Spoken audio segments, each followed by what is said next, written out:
السلام علیکم ناظرین، میں ہوں آپ کی میزبان آمنہ ملک۔ ایک اہم خبر شامل کرتے ہیں جہلم سے۔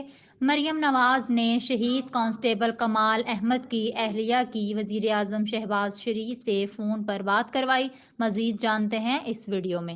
انکل میں وہ جو کانسٹیبل شہید ہوئی پرسوں جو گولی اس کے چیسٹ میں ماری تھی، میں ان کے گھر پہ ہوں گی، تو یہ ان کی وائف میرے پاس بیٹھی ہیں جی۔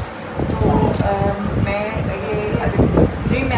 میں آپ کی بات کراتی ہوں، اور ان کی ایک چھوٹی سی ڈیمانڈ بھی ہے جی، ان کے پاس گھر نہیں ہے کیونکہ آپ نے آج اسمبلی میں اناؤنس کیا، تو میں نے جی کائنڈلی یہ بات کر لیں انکل، میں آپ کو اسپیکر پہ ڈالتی ہوں، اس کے بچے بھی پانچوں چھوٹے چھوٹے میرے پاس بیٹھے ہیں، میں بات کرتی ہوں جی۔ میں یہ وزیر اعظم صاحب ہیں، آپ کریں بات کریں۔